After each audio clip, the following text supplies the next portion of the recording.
Muito bom dia, ouvinte. Feliz 2026. É o Momento Espírita que está entrando de volta com a sua primeira edição do ano.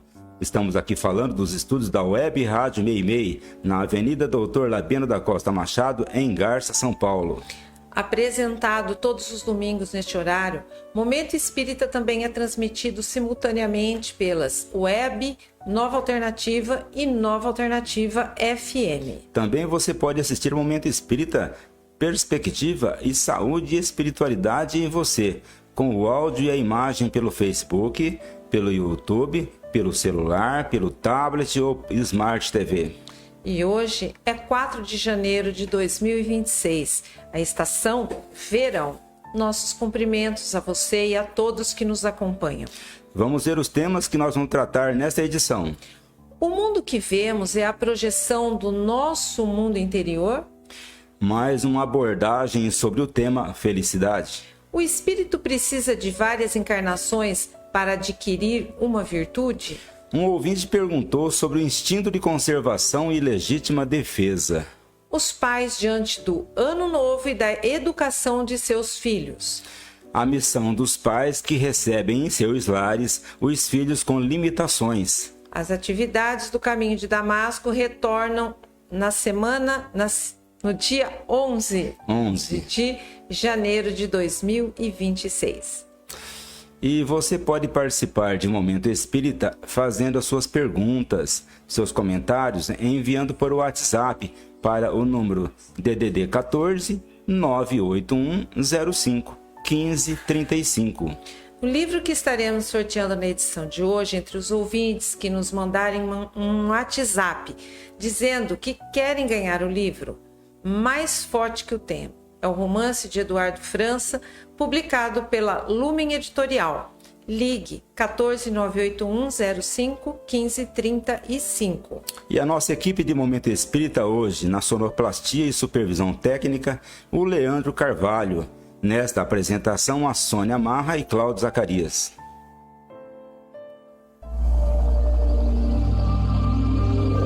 Momento Espírita. Um tempo de paz.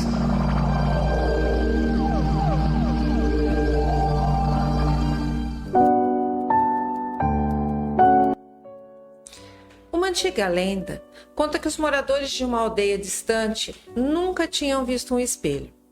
Os mais velhos, porém, comentavam sobre a maravilha da Casa dos Espelhos que existia bem longe dali. Certo dia, um menino muito vivo, alegre e curioso partiu em busca dessa casa e, quando lá entrou, teve uma grande surpresa. Para todo lado que olhava, via refletida sua imagem sorridente e feliz. Voltou para a aldeia para contar a novidade, dizendo que as pessoas que habitavam a casa eram todas muito simpáticas e alegres. Um outro menino, porém, ouvindo esse relato, não acreditou na história e ele mesmo resolveu se certificar da verdade. Este, porém, era um menino mal-humorado. Bastou entrar na casa, o que o menino viu nas paredes foi um bando de meninos mal encarados como ele.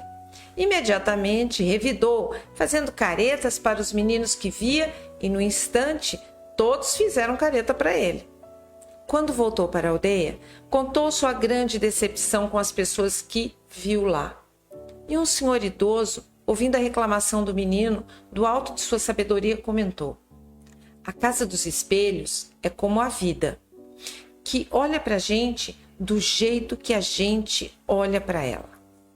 Prezado ouvinte, prezada ouvinte, essa história serve de alerta para todos nós que acabamos de entrar num novo ano.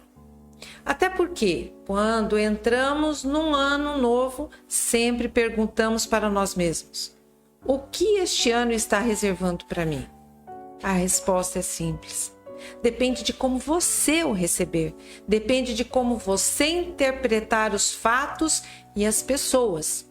Depende, sobretudo, de sua disposição para viver. Esse ano será bom se houver bondade em você. Mas ele poderá ser ruim se você não estiver disposto a confiar em si mesmo e ter a fé em Deus. Tudo que está fora reflete aquilo que temos por dentro. As dificuldades, os problemas sempre existem na vida de todas as pessoas. Todas as pessoas. O importante, porém, é como nós encaramos esses problemas e essas dificuldades. É por isso que nós dizemos sempre que a vida é um desafio, e cada etapa que inicia não trará só os problemas, mas também oferecerá para cada um dos nossos a oportunidade de aprender e crescer com eles nesta vida. Portanto, o problema não é o problema é como o encaramos. E mais do que isso, é a nossa disposição para resolvê-lo. Daí porque nós dizemos que o que está fora reflete aquilo que você traz por dentro de você. Contudo, a vida não tem só as dificuldades. A vida tem também, sempre nos traz os novos momentos de paz e alegria, que também só serão de fato aproveitados se estivermos dispostos a compartilhá-los com aqueles que estão ao nosso lado, agradecendo a Deus a oportunidade de estarmos encarnados neste mundo. Momento Espírita. O rádio é do ouvinte.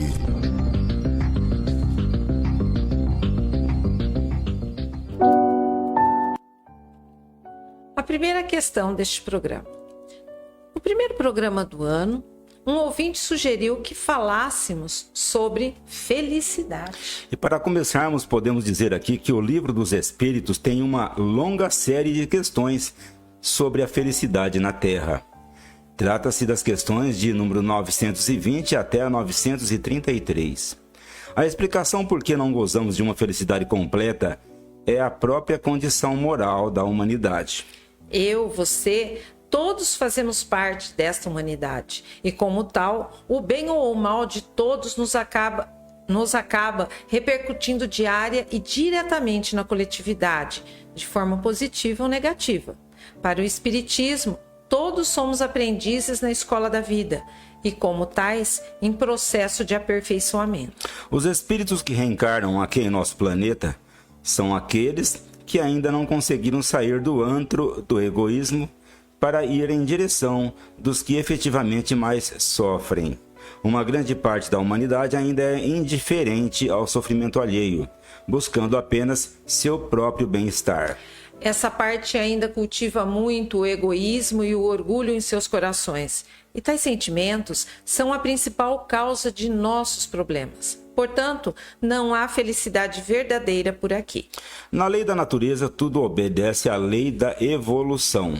É assim que um espírito que ainda cultiva sentimentos maus no seu coração só vai conseguir conviver num ambiente onde impera o egoísmo, e nem podia ser diferente. Como a grande maioria da população ainda é capaz de atos de maldade, é neste mundo de provas e expiações que reencarna, para aprender a exercitar o amor em meio ao ódio ainda dominante. Aliás, as dificuldades naturais da vida servem para nos ensinar a viver melhor. Nós é que não queremos reconhecer a necessidade desse aprendizado. Sem tais dificuldades, no entanto, se tudo fosse fácil e se não houvesse problemas para resolver, nós permaneceríamos estacionários e ignorantes, assim como os alunos de escola, onde tudo é facilitado e nada se ensina. É neste sentido que o aprendizado depende muito do educando, aprender a superar os obstáculos de seu caminho. Só quem teve uma existência difícil e atribulada pode sair desta vida com uma formação espiritual mais elevada. No livro Nosso Lar, psicografado por Chico Xavier, André Luiz estranha o fato de o personagem Ricardo, marido de Dona Laura e pai de Lísias, precisar reencarnar novamente e pedir que a sua vida aqui na Terra não seja fácil. Pois ele sabia que vida fácil não ajuda ninguém a crescer e a se superar. Pelo contrário, quanto mais a pessoa tem facilidade em mãos, mais ela deixa de se esforçar para aprender mais e mais individualista fica. Do plano espiritual, é mais fácil perceber o sentido da vida porque, enquanto encarnados, envolvidos com as preocupações imediatas, sempre esquecemos que estamos aqui para crescer com as nossas experiências. Aí está o nosso principal problema. É por isso que se costuma dizer que o sofrimento é nosso maior mestre.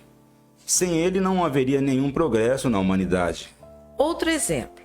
No livro Nos Domínios da Mediunidade, André Luiz se refere a uma senhora médium que sofria demais a incompreensão e a aspereza do esposo, que fazia de tudo para que ela não frequentasse o centro espírita. No entanto, o papel dessa mulher na sessão mediúnica era fundamental, visto que ela era dotada de uma excelente faculdade de psicofonia. Quando André Luiz perguntou ao seu mentor espiritual por que os espíritos não escolheram uma pessoa com menos problemas para tão importante papel no centro, eles responderam que foi a dificuldade que fez com que ela procurasse o centro espírita.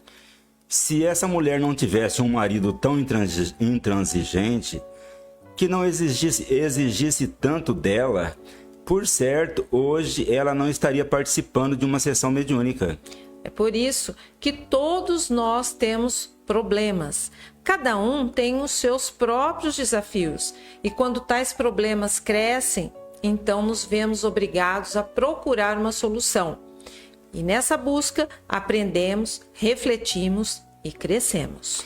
Prezados ouvintes, se nós não tivéssemos esses problemas, com certeza nem procuraríamos o amparo de uma religião, que é o nosso último refúgio. Daí a necessidade de não podermos gozar de tranquilidade neste mundo. Questão de um ouvinte que fomos buscar em nossos arquivos. Os espíritas dizem que os espíritos se reúnem em família para se entender e aprender a se amar. Mas, na verdade, existem grandes problemas na família e alguns familiares acabam se distanciando porque não se dão com os outros. A reencarnação de espíritos num mesmo lar ou no mesmo círculo familiar deve ser o meio mais eficaz de reaproximar os desafetos ou inimigos por causa dos laços afetivos que se podem criar com a nova convivência. Casais que não se deram numa vida podem vir como irmãos, como pais ou filhos uns dos outros. Há casos que se resolvem com relativa facilidade. Entretanto, em razão do nível evolutivo, talvez a maioria dos casos não se resolvam numa só encarnação. Se todas as soluções se dessem numa mesma vida, o processo evolutivo no campo moral seria rápido. Mas não é assim. Se fosse, não teríamos tantos problemas e desentendimentos familiares como ainda temos. As mais das vezes provocados por pessoas que não se toleram e que chegam ao ponto de não poderem se ver, sejam eles marido e mulher, pais e filhos ou mesmo irmãos. É por isso mesmo que nós dizemos que os maiores conflitos humanos surgem no seio da família. Diante dessa questão, temos considerado que há pelo menos 3 fatores positivos. O primeiro é um novo vínculo que se forma em cada encarnação. Marido e mulher, pais e filhos, irmãos, sem que eles se lembrem dos conflitos do passado. O segundo fator são as circunstâncias que estão envolvendo esses espíritos, fazendo com que possa se criar uma dependência afetiva entre si, favorecendo esta aproximação. E um terceiro fator seria o esclarecimento espiritual de pelo menos uma dessas pessoas, para perceber a necessidade e a importância da reconciliação. É claro que uma pessoa esclarecida sobre as possíveis implicações sociais nos conflitos de relação saberá colaborar com mais eficiência, pelo menos em compreensão, para demover obstáculos à aproximação. Ela se esforçará para não colocar empecilhos à reaproximação. Mas se nem assim mesmo o problema for resolvido, numa encarnação, com certeza sê-lo-á em outras encarnações futuras, que não sabemos dizer quando vai acontecer. Não há um tempo determinado para que isso aconteça.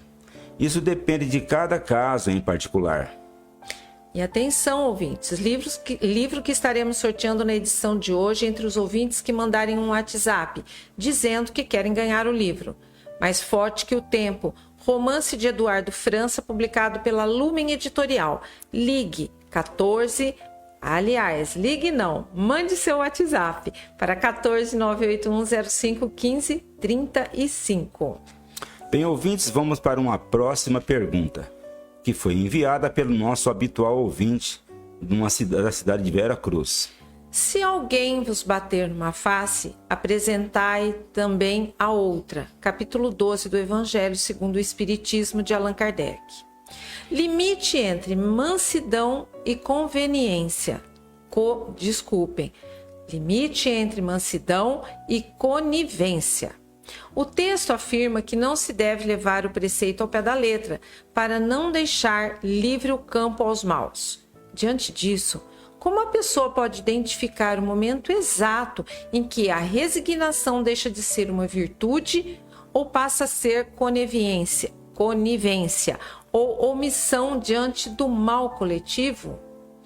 É muito difícil ou quase impossível precisar esse momento exato ou a intensidade de uma reação emocional. Na verdade, nós humanos herdamos de nossos ancestrais animais um segmento do cérebro responsável pelos instintos. E, via de regra, nós utilizamos inconscientemente esses instintos que muitas vezes nos surpreendem. Surpreendem porque a reação instintiva é imediata. Ela nasce no cérebro ancestral e se manifesta sem passar pelo cérebro intermediário, que é o cérebro da razão, e muito menos pelo cérebro superior, que é o nosso superego, onde se encontram nossos valores morais. A expressiva maioria das pessoas ainda vive mais em função do cérebro primitivo e recorre muito pouco aos seus valores morais. Desse modo, ela não está preparada para suportar uma agressão passivamente, porque se trata de uma ação inesperada que depende do quanto ela sabe dominar suas emoções. É nesses casos que surge a pronta reação. Somente espíritos muito evoluídos que na Terra já superaram a fase dos instintos e vivem mais em função de valores espirituais superiores que são capazes de suportar as agressões físicas até com certa serenidade, sem reagirem com violência. É claro que Jesus se enquadra entre os espíritos superiores que estão permanentemente preparados para encarar com o equilíbrio qualquer tipo de agressão. E é claro também que ele conhecia muito bem os nossos limites. Por isso também que Jesus pregou a paz, ensinou o amor, porque a paz só pode existir quando existe o amor. Para tanto, quando ele falava, ele usava de figuras fortes, que pudessem impressionar os ouvintes. Mas a figura do tapa na face, na verdade, é uma forma de dizer que não devemos odiar quem nos faz mal. Qualquer tipo de mal, tampouco pensar em vingança. No desdobramento da questão do ouvinte de Vera Cruz, ele pergunta sobre legítima defesa e instinto de conservação. Se o instinto de conservação é uma lei da natureza que nos impede de estender o pescoço ao assassino, até que ponto o uso da força física é justificável para um cristão? Existe uma linha divisória entre a defesa necessária e a violação da lei de amor e caridade? Conforme dissemos, não é possível estabelecer esta linha divisória de que você fala de uma forma precisa, porque cada caso é um caso. Depende das condições espirituais do agredido e das circunstâncias em que o fato ocorre. Os espíritos disseram a Allan Kardec que só a necessidade pode justificar uma agressão violenta ou mesmo um homicídio, e acrescentaram: desde que o agredido possa preservar a sua sem atentar contra de seu agressor, diz a questão 748 do Livro dos Espíritos. Esse princípio é tão justo que a própria lei humana o utilizou em seu Código Penal, passando a excluir a legítima defesa da condição de crime. Em caso de legítima defesa, o papel do tribunal é verificar se a ação do agredido não ultrapassou o limite do necessário. Se o agredido agiu apenas e tão somente para se defender, ele estava no domínio de seus direitos para preservar a própria vida. É nesse sentido que cada caso é um caso que na lei humana precisa ser minuciosamente investigado. Mas segundo a lei divina, o que valerá é a intenção do agredido, se realmente ele agiu somente para se defender. A não ser em determinadas situações em que essa condição ficou muito bem evidenciada, a lei humana jamais saberá qual a verdadeira intenção do agredido. E isso vai depender de seu nível evolutivo, de suas disposições íntimas e sentimentos em relação ao próximo.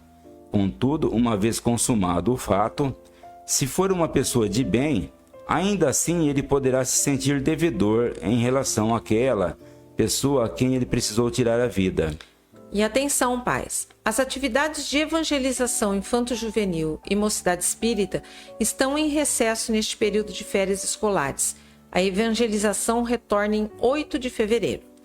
A Biblioteca Batuíra do Caminho de Damasco empresta os livros, DVDs e outras publicações a quem se interessar e permanece aberta durante as reuniões de passe no centro.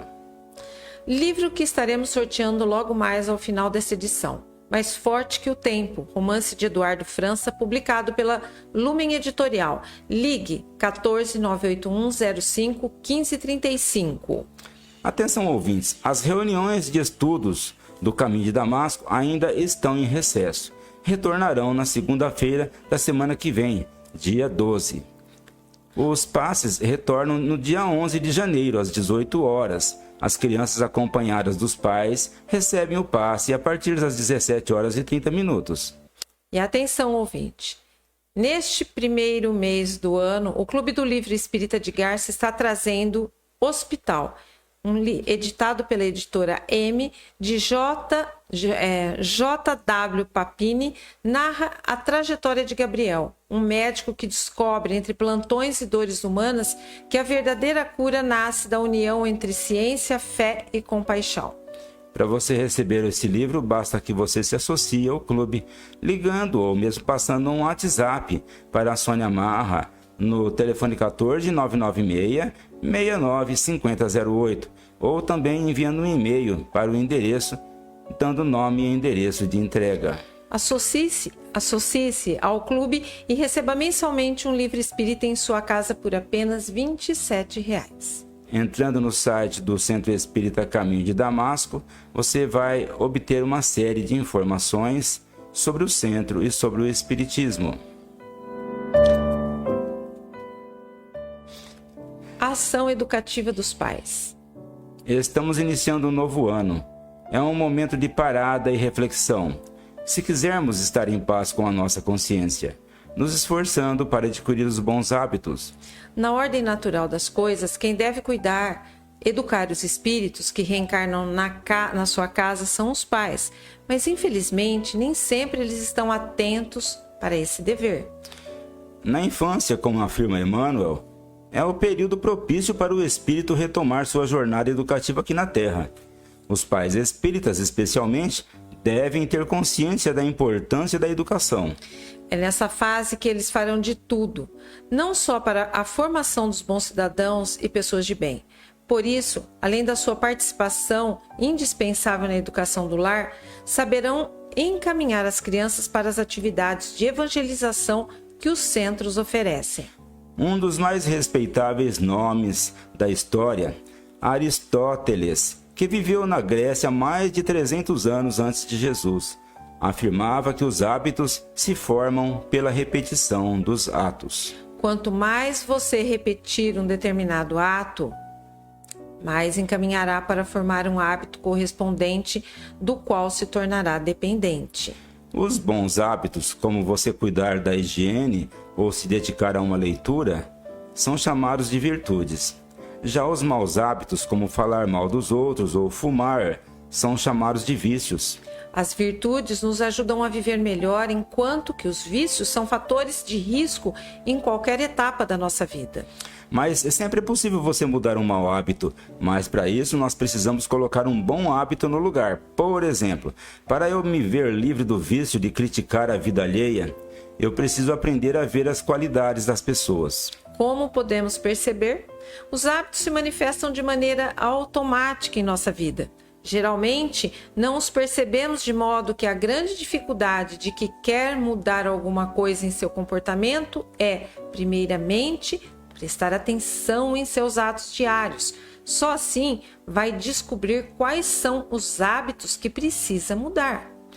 A doutora Wendy Wood é uma cientista comportamental da Universidade do Sul da Califórnia e tem um longo estudo nesse sentido, pois ela descobriu por meio de experimentos que cerca de 40% de nosso comportamento diário são hábitos e que as pessoas mais propensas a fazer mudanças precisam de uma decisão firme e de muita força de vontade. Já na questão 919 do Livro dos Espíritos, quando Allan Kardec pergunta aos instrutores espirituais qual é o meio prático e mais eficaz para se melhorar nesta vida, eles respondem: Um sábio da antiguidade vos disse: conhece-te a ti mesmo. E na questão 909 diz: se o homem poderia sempre vencer as más tendências, ou seja, os maus hábitos, pelos seus esforços, eles respondem: sim, e em algumas vezes, por pequenos esforços, é a vontade que lhe falta. Ah, e com poucos dentre vós se esforçam para isso. Momento Espírita. Mensagem para a nova era.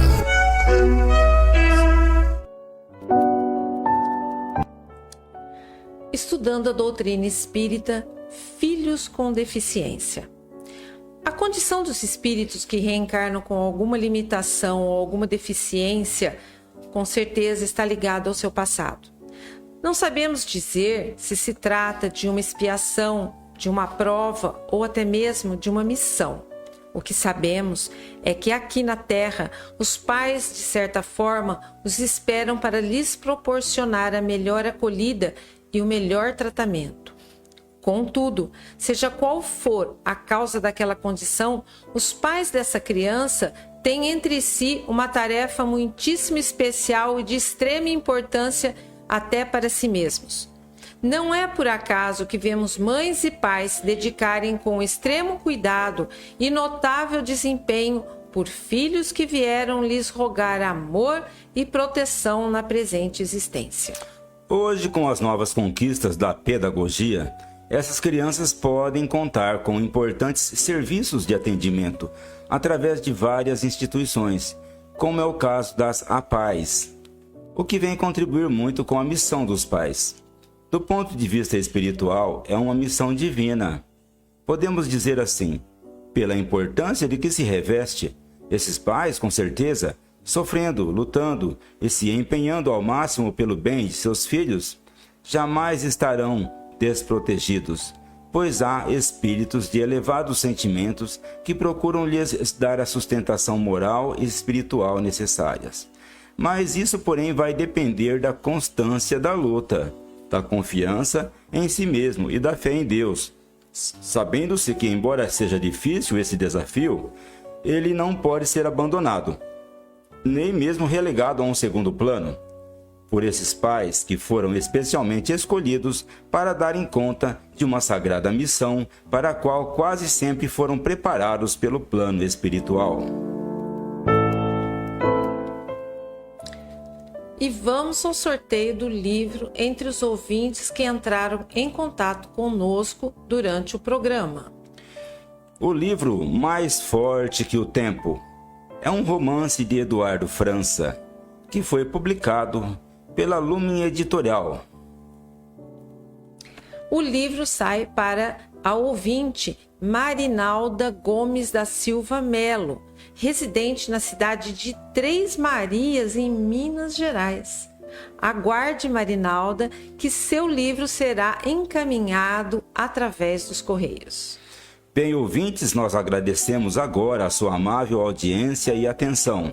E se vocês permanecerem agora na Web Rádio Meimei, já vão assistir em seguida o programa Perspectiva, com o Maris Carvalho e o Vitor Berno. Obrigado, ouvintes, pela audiência. Fiquem com Deus, feliz 2026 e até a nossa próxima apresentação. E para agora encerrarmos esta edição, vamos aqui ouvir mais uma vez uma mensagem espiritual na voz de Chico Xavier.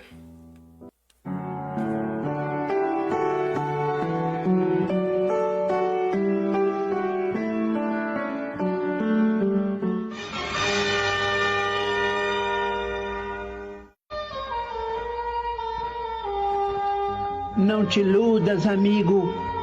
Por mais se expandam lágrimas contigo, todo lamento é vão. Tudo que tende para a perfeição, todo bem que aparece e persiste no mundo, vive do entendimento harmônico e profundo através do perdão. Perdão que lembre o sol no firmamento, sem se fazer pagar pelo foco opulento, a vencer dia a dia a escuridão da noite insondável e fria, e a nutrir no seu longo itinerário o verme e a flor, o charco e o pó, o ninho e a fonte, de horizonte a horizonte, quanto for necessário.